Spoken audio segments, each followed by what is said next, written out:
지금 이 순간 여러분이 가장 두려워하는 일이 무엇인가요? 혹시 매달 통장 잔고를 보며 한숨 쉬는 일은 아닌가요? 열심히 일하고 돈을 버는데도 이상하게 늘 빠듯하고 가끔은 미래가 막막하게 느껴지기도 합니다. 한때는 잘 벌고 있다고 생각했는데 어느 순간 돈이 손가락 사이로 빠져나가듯 사라지는 경험, 아마 많은 분들이 겪어봤을 것입니다. 그런데 말입니다. 이런 상황이 단순히 수입이 적기 때문만은 아닙니다.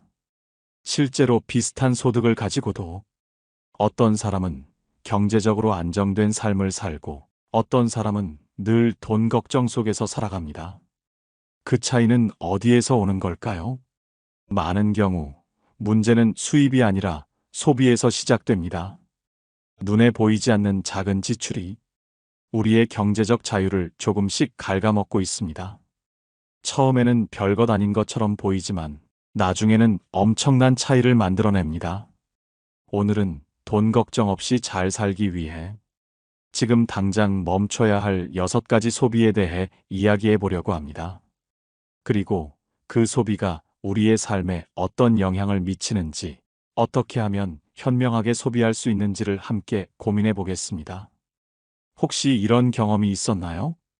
월급이 들어오자마자 자신에게 보상을 해주겠다는 생각에 비싼 옷을 사고 최신 전자기기를 사고 SNS에서 유행하는 맛집을 찾아다니며 한순간의 만족을 위해 소비를 합니다. 그러고 나면 얼마 지나지 않아 다시 통장을 보며 후회하게 됩니다. 그리고 다음 달도 똑같은 패턴이 반복됩니다. 이런 소비 패턴은 마치 달리는 러닝머신과 같습니다.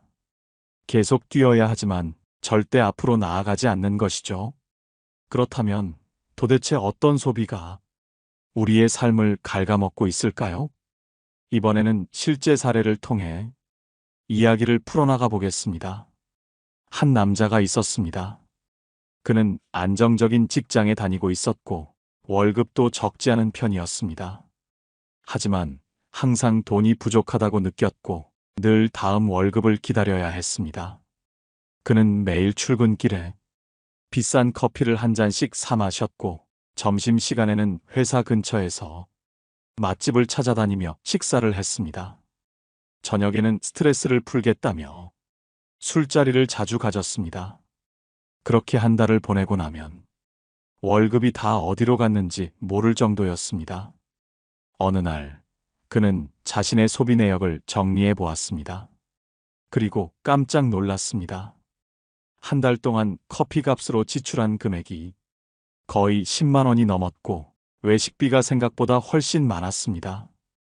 그리고 술자리 비용까지 더하니 그가 왜 돈이 부족했는지 답이 나왔습니다.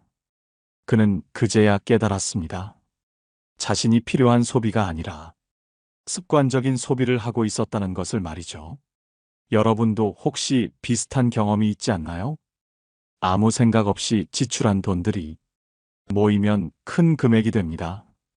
하지만 그 돈이 우리를 더 행복하게 해주었을까요?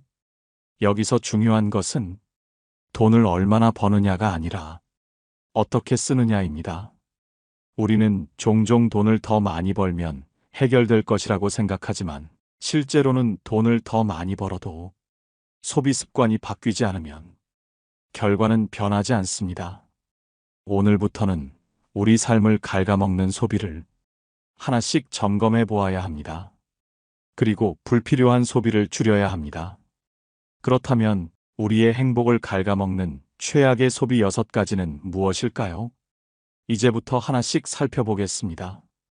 첫 번째로 우리 삶을 갉아먹는 소비 중 가장 흔하지만 쉽게 간과하는 것이 있습니다. 바로 감정적인 소비입니다. 많은 사람들이 기분이 좋을 때 혹은 기분이 나쁠 때 소비를 통해 감정을 해소하려고 합니다.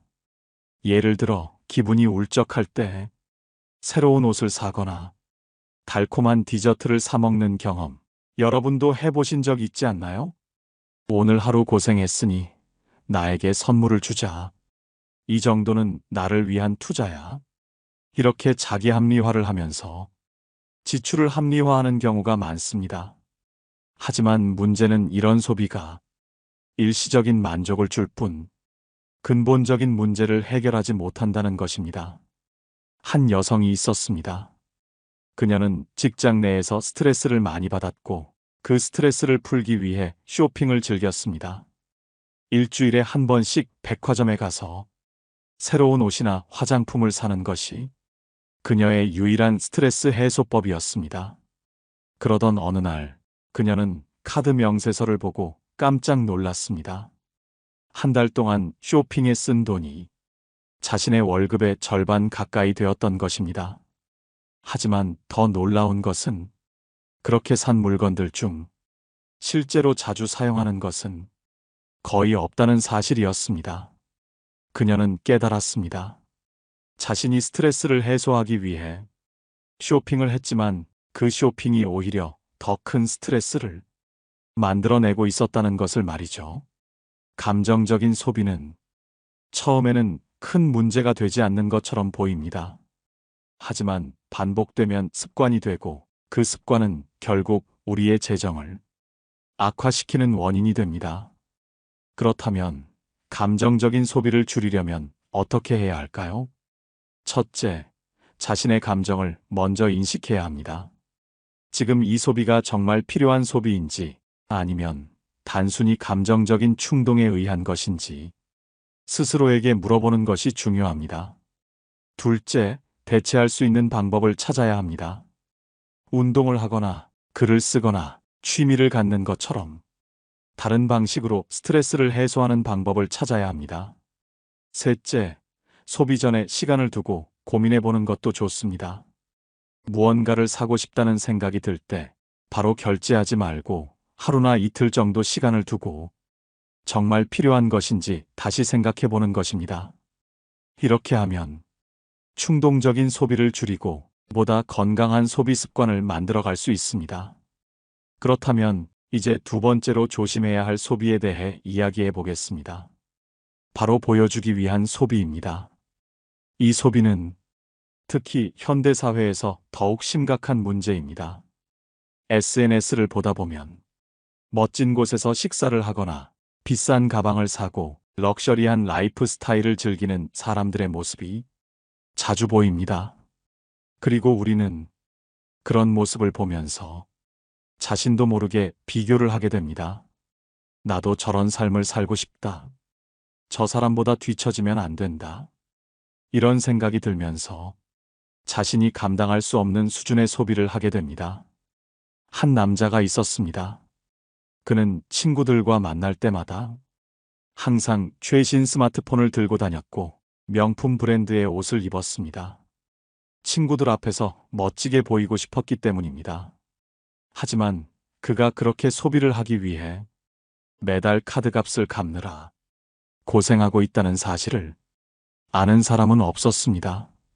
결국 그는 점점 빚이 쌓였고 그 빚을 감당하지 못해 심각한 경제적 어려움을 겪게 되었습니다.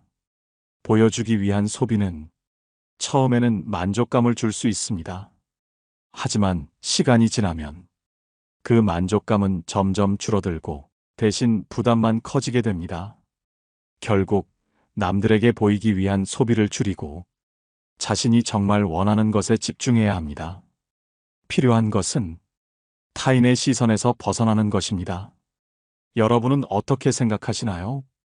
혹시 보여주기 위한 소비를 한 적이 있지는 않나요?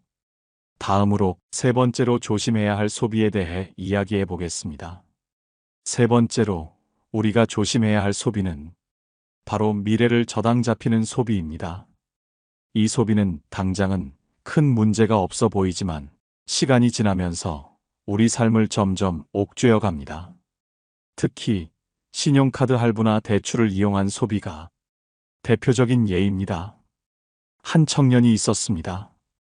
그는 사회초년생으로 첫 직장을 얻었고 처음으로 자신의 돈을 벌게 되었습니다.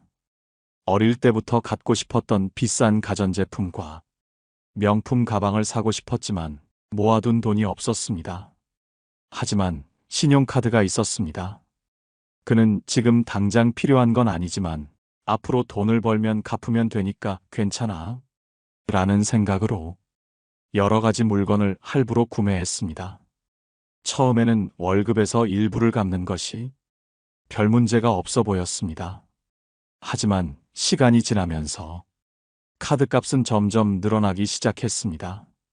이전 달에 결제한 금액을 다 갚기도 전에 새로운 할부가 추가되었고, 결국 그는 빚을 갚기 위해 또 다른 대출을 받아야 하는 상황에 놓이게 되었습니다. 이처럼 미래를 저당 잡히는 소비는 우리의 경제적 자유를 빼앗아 갑니다. 지금 당장의 행복을 위해 미래의 시간을 희생하는 것이기 때문입니다. 신용카드나 대출이 반드시 나쁜 것은 아닙니다. 필요할 때 적절하게 활용하면 도움이 되기도 합니다. 하지만 갚을 능력보다 더 많은 돈을 쓰는 것은 결국 우리를 더 큰 위험으로 몰아넣습니다.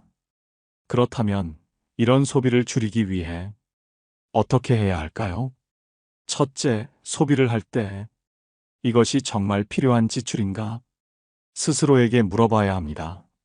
둘째, 가능하면 할부보다는 일시불로 결제하는 습관을 들여야 합니다. 할부는 당장은 부담이 적어 보이지만 결국 꾸준히 우리의 소득을 갉아먹습니다. 셋째, 만약 부득이하게 대출을 이용해야 한다면 꼭 상환 계획을 먼저 세우고 자신이 감당할 수 있는 수준에서만 사용해야 합니다. 이런 작은 습관들이 쌓이면 미래를 위한 건강한 소비 습관을 가질 수 있습니다. 이번에는 네 번째로 조심해야 할 소비에 대해 이야기해 보겠습니다.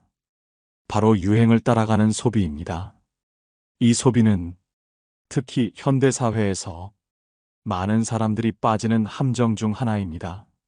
새로운 스마트폰이 나오면 아직 쓸만한데도 불구하고 바로 최신 기종으로 바꾸는 사람들, 패션 트렌드가 바뀔 때마다 입지도 않는 옷을 계속 사들이는 사람들, 유행하는 식당이나 카페를 무조건 가봐야 한다고 생각하는 사람들, 이런 소비들은 우리의 돈을 빠르게 소진시킵니다. 한 여성이 있었습니다. 그녀는 패션에 관심이 많았고 SNS에서 인플루언서들이 입고 있는 옷을 보면 꼭 따라 사고 싶었습니다. 처음에는 한두 벌만 샀지만 점점 더 자주 옷을 사게 되었고, 옷장을 열어보면 한두 번밖에 입지 않은 옷들이 가득 차 있었습니다. 그녀는 결국 깨달았습니다. 유행을 따라가느라 돈을 쓰긴 했지만 정작 자신이 정말 원하는 스타일이 무엇인지조차 모르게 되었다는 것을 말이죠. 유행을 따라가는 소비의 문제는 단순히 돈이 나가는 것뿐만이 아닙니다. 그것이 반복되면 우리는 자신의 기준을 잃고 타인의 시선에 맞춰 살게 됩니다. 진정한 만족은 내가 원하는 것에서 옵니다. 유행이 아닌 자신이 좋아하는 스타일을 찾고 필요한 것만 소비하는 습관을 가지는 것이 중요합니다. 여러분도 혹시 유행을 따라가기 위해 불필요한 소비를 한 적이 있지 않나요? 이번에는 다섯 번째로 조심해야 할 소비에 대해 이야기해 보겠습니다. 다섯 번째로 조심해야 할 소비는 보상 심리에서 비롯된 소비입니다. 이 소비는 감정적인 상태에 따라 이루어지는 경우가 많습니다. 힘든 하루를 보낸 후 이 정도는 내가 써도 돼 하며 충동적으로 쇼핑을 하거나 과하게 외식을 하는 경우가 대표적입니다. 한 남성이 있었습니다. 그는 직장에서 큰 스트레스를 받고 있었습니다. 매일 상사의 눈치를 보며 일해야 했고 야근까지 반복되면서 몸과 마음이 점점 지쳐갔습니다.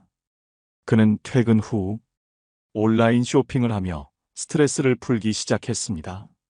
마음에 드는 옷, 신발, 전자기기 등을 생각 없이 장바구니에 담았고 구매 버튼을 누를 때마다 잠시나마 기분이 좋아졌습니다. 그러나 문제는 그 기분이 오래가지 않는다는 것이었습니다. 며칠 후 카드 명세서를 확인했을 때 충격적인 금액이 찍혀 있었습니다. 순간적인 만족을 위해 미래의 돈을 써버린 것이었습니다.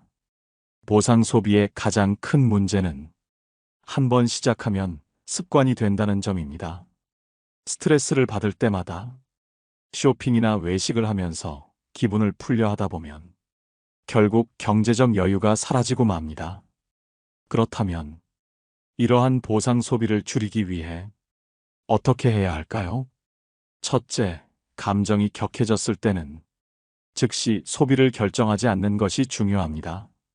기분이 가라앉을 때까지 하루 이틀 정도 시간을 둔다면 불필요한 지출을 막을 수 있습니다. 둘째, 스트레스를 해소할 수 있는 다른 방법을 찾아야 합니다. 운동을 하거나 산책을 하거나 책을 읽는 등의 활동을 통해 소비 없이도 기분을 전환하는 습관을 들이는 것이 좋습니다. 셋째, 소비를 하기 전 그것이 정말 필요한 것인지 스스로에게 물어보는 것도 중요합니다. 이것이 꼭 필요한가?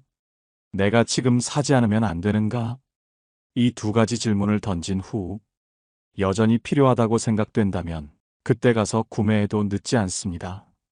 이렇게 작은 변화들이 모이면 보상 소비를 줄이고 더 건강한 소비 습관을 만들 수 있습니다.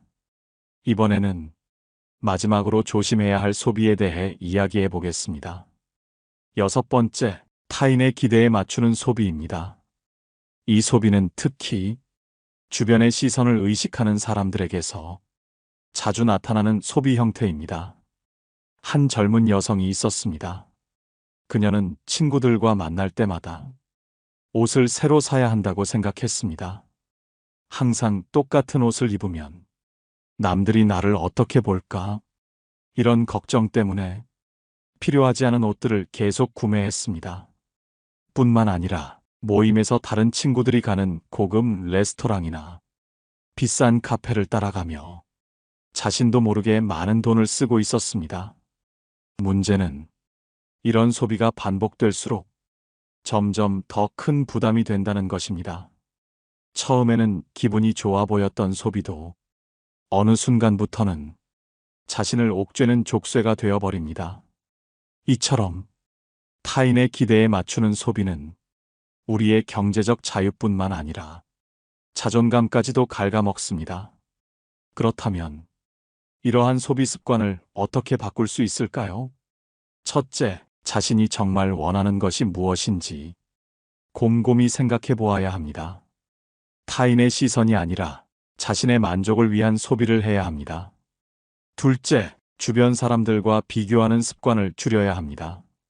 남들이 어떤 브랜드의 옷을 입고 어떤 차를 타고 다니는지보다 자신에게 맞는 소비를 선택하는 것이 중요합니다. 셋째, 타인의 시선에서 벗어나는 연습을 해야 합니다. 모든 사람이 나를 평가하는 것이 아니며 진정한 관계는 소비 수준이 아니라 서로의 진심에서 비롯됩니다. 이렇게 생각을 조금만 바꾸면 불필요한 지출을 막고 더 건강한 경제 생활을 할 수 있습니다. 지금까지 우리는 행복을 갉아먹는 최악의 소비 6가지를 살펴보았습니다. 첫째, 충동적인 소비.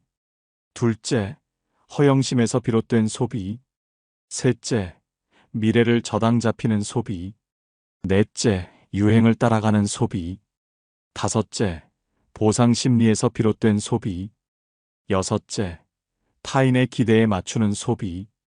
이제 여러분은 어떤 소비 습관을 바꾸고 싶으신가요? 혹시 오늘 이야기 속에서 여러분의 경험과 비슷한 부분이 있었나요? 여러분의 생각을 댓글로 남겨주세요. 함께 이야기 나누면서 더 나은 소비 습관을 만들어가면 좋겠습니다. 다음으로는 이제까지의 내용을 바탕으로 더 건강한 소비 습관을 기르는 방법에 대해 이야기해 보겠습니다. 잘못된 소비 습관을 바꾸는 것은 결국 우리의 삶을 더 건강하고 자유롭게 만들기 위한 과정입니다. 지금까지 행복을 갉아먹는 6가지 소비에 대해 이야기했는데, 이제는 반대로 어떻게 하면 올바른 소비 습관을 만들 수 있는지 살펴보겠습니다. 우선 좋은 소비 습관을 기르는 가장 첫 번째 원칙은 소비의 기준을 바꾸는 것입니다. 많은 사람들은 돈을 쓸 때 단순히 이것이 필요할까? 라고만 생각합니다. 하지만 그보다 더 중요한 질문은 이것이 나에게 어떤 가치를 줄까? 입니다. 한 남성이 있었습니다. 그는 오랫동안 커피를 사 마시는데 매달 많은 돈을 썼습니다. 매일 아침 카페에서 한 잔, 점심 먹고 한 잔, 퇴근 후 한 잔. 처음에는 사소한 지출이라고 생각했지만 나중에 계산해 보니 한 달에 수십만 원이 넘는 돈이 커피에 들어가고 있었습니다. 그는 그 돈을 모으면 여행을 갈 수도 있고 자기 개발을 위해 투자할 수도 있다는 것을 깨달았습니다. 그래서 커피를 줄이고 그 돈을 매달 적립하기 시작했습니다. 처음에는 불편했지만 한두 달이 지나자 그가 얻은 것은 단순한 절약이 아니었습니다. 내가 정말 원하는 것은 무엇일까? 이 소비가 나에게 어떤 의미가 있을까? 이런 질문을 하면서 소비의 기준이 달라진 것이었습니다. 이처럼 소비의 기준을 바꾸면 우리는 더 현명한 선택을 할 수 있습니다. 두 번째 원칙은 소비의 우선순위를 정하는 것입니다. 모든 소비를 줄이는 것이 능사는 아닙니다. 중요한 것은 내 삶에서 정말 가치 있는 것에 돈을 쓰는 것입니다. 예를 들어 어떤 사람에게는 건강이 가장 중요할 수 있습니다. 그렇다면 식비와 운동 관련 지출을 우선순위로 두는 것이 맞습니다. 다른 사람에게는 자기 개발이 중요할 수 있습니다. 그렇다면 강의나 책, 교육에 대한 지출을 우선순위로 둬야 합니다. 무조건 아끼는 것이 아니라 어디에 돈을 써야 내 삶이 더 나아질까를 생각하는 것이 필요합니다. 세 번째 원칙은 지출을 계획하는 것입니다. 많은 사람들이 계획 없이 소비를 합니다. 월급이 들어오면 필요한 것부터 사고 남는 돈을 저축하려 합니다. 하지만 이런 방식은 늘 돈이 부족하다는 느낌을 들게 합니다. 더 나은 방법은 월급을 받자마자 먼저 저축을 하고 남은 돈으로 생활하는 것입니다. 이 방식을 실천했던 한 여성이 있었습니다. 그녀는 평소 쇼핑을 좋아했지만 매달 돈이 부족해지는 것이 고민이었습니다. 그래서 월급을 받자마자 필요한 저축을 먼저 하고 남은 돈으로 소비하기로 했습니다. 처음에는 불편했지만 한두 달이 지나자 그녀는 오히려 마음이 편해졌습니다. 돈을 쓸 때 이걸 사도 될까? 고민하는 것이 아니라 이 정도는 써도 괜찮다 라고 생각할 수 있었기 때문입니다. 이처럼 지출을 계획하고 관리하는 습관이 생기면 돈을 더 효율적으로 사용할 수 있습니다. 네 번째 원칙은 소비를 기록하는 것입니다. 소비 습관을 바꾸기 위해 가장 효과적인 방법 중 하나는 소비 내역을 적어보는 것입니다. 한 달 동안 쓴 돈을 기록해보면 어디에 돈을 낭비하고 있는지 자연스럽게 보이기 때문입니다. 한 남성은 자신의 소비 패턴을 바꿔보기 위해 매일 소비 내역을 기록하기로 했습니다. 일주일만 지나도 놀라운 사실을 발견할 수 있었습니다. 자신도 모르게 필요 없는 곳에 돈을 쓰고 있었다는 것입니다. 편의점에서 군것질을 하거나 그냥 기분이 좋아서 사는 물건들, 할인한다는 이유로 필요 없는 물건을 구매했던 소비들이 한눈에 보였습니다. 그 후 그는 자신의 소비 습관을 쉽게 조절할 수 있었습니다. 왜냐하면 자신이 돈을 어디에 쓰고 있는지를 정확히 알게 되었기 때문입니다. 소비를 기록하는 것은 불필요한 지출을 막고 더 가치 있는 곳에 돈을 쓰는 좋은 방법입니다. 다섯 번째 원칙은 소비와 행복의 관계를 이해하는 것입니다. 많은 사람들이 돈을 쓰면 행복해진다고 생각합니다. 하지만 연구 결과에 따르면 단순한 소비는 일시적인 만족감을 줄 뿐 장기적인 행복을 가져다 주지는 못합니다. 한 심리학 연구에서는 경험에 돈을 쓰는 것이 물건을 사는 것보다 더 큰 행복을 준다는 결과가 나왔습니다. 즉, 비싼 가방을 사는 것보다 좋은 사람들과의 여행, 배움을 위한 강의, 새로운 도전을 위한 투자 등이 더 큰 만족을 준다는 것입니다. 결국 중요한 것은 소비를 통해 얻는 가치입니다. 여러분은 어떤 소비를 할 때 가장 행복을 느끼시나요? 물건을 살 때인가요? 아니면 소중한 사람들과의 시간을 보낼 때인가요? 소비를 할 때마다 이 소비가 내 행복에 어떤 영향을 줄까? 한 번쯤 생각해 보면 좋겠습니다. 이제 우리는 올바른 소비 습관을 만들기 위한 5가지 원칙을 살펴보았습니다. 첫째, 소비의 기준을 바꾸기. 둘째, 소비의 우선순위를 정하기. 셋째, 지출을 계획하기. 넷째, 소비를 기록하기. 다섯째, 소비와 행복의 관계를 이해하기. 이 원칙들을 실천하면 여러분의 소비 습관도 변화할 것입니다. 다음으로는 이제까지 이야기한 내용을 바탕으로 더 구체적인 실천 방법을 정리해 보겠습니다. 이제까지 행복을 갉아먹는 6가지 소비에 대해 이야기하고 올바른 소비 습관을 기르기 위한 5가지 원칙을 살펴보았습니다. 그러나 이 원칙을 알면서도 실천하기 어려운 이유가 있습니다. 바로 소비가 단순한 돈의 문제가 아니라 우리의 감정과 깊이 연결되어 있기 때문입니다. 우리는 왜 불필요한 소비를 멈추지 못할까요? 그 이유는 소비가 우리의 감정을 위로하는 역할을 하기 때문입니다. 기분이 울적할 때 우리는 옷을 사거나 맛있는 음식을 먹고 싶어집니다. 스트레스가 쌓이면 한 번쯤은 충동적으로 무언가를 사고 싶어집니다. 이런 감정 소비는 잠깐 동안은 기분을 좋게 만들지만 결국 후회로 돌아오는 경우가 많습니다. 한 여성이 있었습니다. 그녀는 일이 힘들 때마다 쇼핑을 했습니다. 새로운 옷을 사고 예쁜 가방을 사는 순간, 순간적인 행복을 느꼈습니다. 그러나 옷장은 점점 가득 차고 카드 명세서는 늘어나기 시작했습니다. 어느 날 그녀는 깨달았습니다. 나는 정말 필요해서 이 물건들을 샀을까? 아니면 단지 기분이 나아지길 바라며 소비했던 걸까? 그때부터 그녀는 소비하기 전에 자신에게 질문을 던지기로 했습니다. 이것이 정말 필요한가? 이 물건이 내 삶을 더 가치 있게 만들어줄까? 단순한 감정 해소를 위해 소비하는 것은 아닐까? 이 질문을 반복하면서 그녀의 소비 습관은 조금씩 변하기 시작했습니다. 감정에 휩쓸려 소비하는 것이 아니라 의식적으로 선택하는 법을 배우게 된 것입니다. 이처럼 우리는 소비를 통해 감정을 해소하려는 경향이 있습니다. 하지만 진정한 해결책은 소비가 아니라 감정을 건강하게 다루는 방법을 배우는 것입니다. 그렇다면 어떻게 해야 감정 소비에서 벗어날 수 있을까요? 첫째, 소비의 이유를 명확히 하기. 무언가를 사고 싶을 때 단순히 필요하다고 생각하는 것이 아니라 정확한 이유를 찾아야 합니다. 예를 들어, 새로운 운동화를 사고 싶다면 지금 신는 신발이 낡아서 교체가 필요한가? 아니면 단순히 새로운 것이 갖고 싶은가?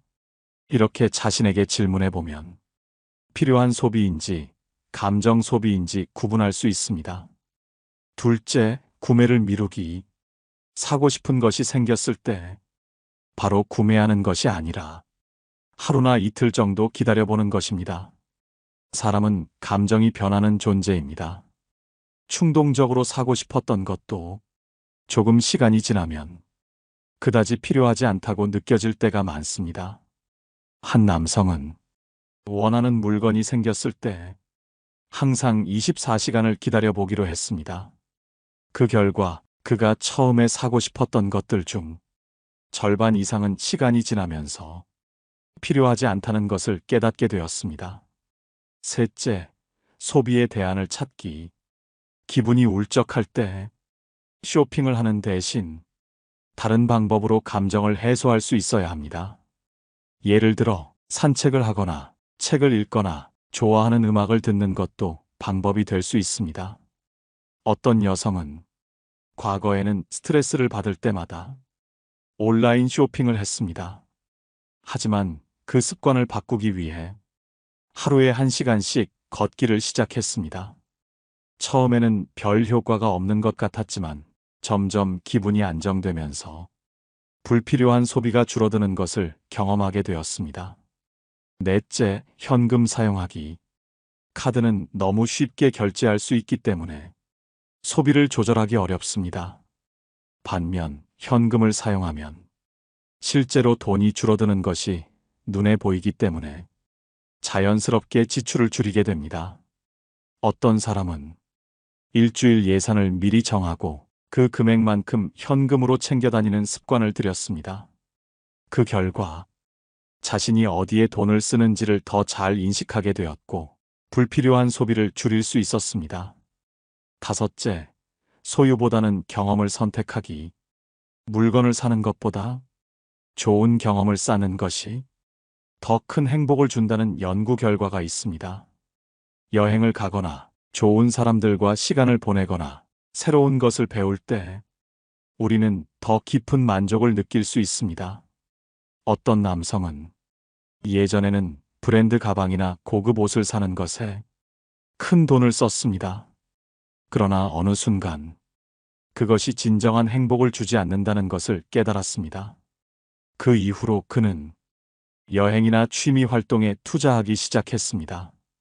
결과적으로 그의 삶은 더 풍성해졌고 소비로 인한 후회도 줄어들었습니다. 이처럼 감정 소비에서 벗어나려면 소비의 이유를 명확히 하고 구매를 미루며 대안을 찾고 현금을 사용하며 소유보다는 경험을 선택하는 습관을 들이는 것이 중요합니다. 이제까지 우리는 잘못된 소비 습관을 바로잡는 방법을 살펴보았습니다. 그렇다면 이제까지의 내용을 정리하고 앞으로 우리가 어떻게 더 현명한 소비를 할 수 있을지 마무리해 보겠습니다. 이제까지 우리는 행복을 갉아먹는 6가지 소비 습관과 그로 인해 삶이 어떻게 흔들릴 수 있는지를 살펴보았습니다. 무조건적인 소비가 아니라 의식적인 소비가 필요하다는 것을 배웠고, 감정에 휩쓸려 소비하는 것이 아니라 진짜 필요한 것을 선택하는 것이 중요하다는 것도 이야기했습니다. 이제 마지막으로 우리가 앞으로 어떻게 더 현명한 소비를 할 수 있을지 함께 정리해 보겠습니다. 첫째, 돈이 아니라 시간을 소비하는 것처럼 생각하기. 우리는 돈을 잃는 것에는 민감하지만 시간을 낭비하는 것에는 둔감할 때가 많습니다. 예를 들어 한 달에 100만 원을 벌기 위해 몇 시간이나 일을 해야 하는지 생각해 본 적이 있나요? 어떤 사람은 하루 8시간씩 한 달 내내 일해야 100만 원을 벌 수도 있습니다. 그런데 우리는 옷 한 벌, 가방 하나, 맛있는 음식 한 끼를 위해 몇 시간의 노동을 쉽게 포기해 버립니다. 무언가를 사고 싶을 때 이것을 사기 위해 나는 몇 시간을 일해야 하는가? 이 질문을 던져보세요. 그렇게 하면 돈을 더 신중하게 쓸 수 있을 것입니다. 둘째, 충분함을 아는 것. 많은 사람들이 더 많은 돈을 벌어야 한다고 생각합니다. 더 좋은 차, 더 큰 집, 더 많은 명품을 원합니다. 하지만 행복은 더 많이 가지는 것이 아니라 지금 가진 것에 만족할 때 찾아옵니다. 어떤 사람은 고급 아파트에 살면서도 늘 불만족스럽고 어떤 사람은 작은 집에서도 행복을 느낍니다. 이 차이는 더 가지려고 하는가 아니면 충분함을 아는가에서 나옵니다. 소비를 줄이는 가장 쉬운 방법은 필요한 것을 찾는 것이 아니라 불필요한 것을 버리는 것입니다. 여러분의 삶에서 진짜 필요한 것이 무엇인지 다시 한번 생각해 보시길 바랍니다. 셋째, 돈보다 관계를 소중히 여기기. 우리는 돈을 벌기 위해 많은 시간을 씁니다. 그러나 정작 중요한 사람들과 함께하는 시간은 쉽게 놓쳐버리곤 합니다. 하지만 인생에서 가장 큰 행복은 돈이 아니라 사랑하는 사람들과의 관계에서 나옵니다. 비싼 선물을 주는 것보다 진심 어린 대화를 나누는 것이 더 소중합니다. 비싼 외식을 하는 것보다 집에서 함께 밥을 먹는 것이 더 따뜻합니다. 소비가 아니라 관계를 통해 행복을 찾는 것이 진정한 부자가 되는 길입니다. 넷째, 소비가 아닌 투자로 생각하기. 돈을 쓸 때마다 이것이 단순한 소비인지 아니면 나를 성장시키는 투자인지 생각해 보세요. 책을 사는 것은 단순한 지출이 아니라 나를 더 나은 사람으로 만드는 투자입니다. 건강을 위해 좋은 음식을 먹는 것은 단순한 소비가 아니라 미래를 위한 투자입니다. 자기 개발을 위해 공부하는 것도, 여행을 통해 새로운 경험을 하는 것도 모두 가치 있는 투자입니다. 앞으로는 돈을 쓸 때마다 이것이 나를 성장시키는 소비인가? 스스로에게 물어보세요. 마지막으로 돈보다 중요한 가치를 찾기.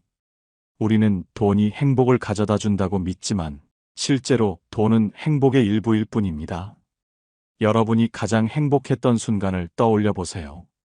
그 순간이 꼭 돈이 많았던 순간이었나요? 사랑하는 사람과 함께한 시간, 좋아하는 일을 하며 몰입했던 순간, 자연 속에서 마음이 편안했던 순간이 더 기억에 남아있지는 않나요? 결국 인생에서 가장 중요한 것은 돈이 아니라 마음의 평온과 만족입니다. 오늘 방송을 통해 단순히 돈을 아끼는 것이 아니라 진짜 가치 있는 소비가 무엇인지 함께 고민해 보았습니다. 소비 습관을 바꾸면 삶이 더 가벼워지고 더 자유로워질 것입니다. 여러분은 어떤 소비 습관을 가지고 계신가요? 오늘 이야기 중에서 가장 공감되는 부분이 있었나요?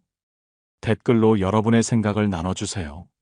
좋아요와 구독도 잊지 말아주신다면 정말 감사드리겠습니다. 그럼 다음 이야기에서 다시 만나겠습니다. 감사합니다. 깨달음의 광장이었습니다.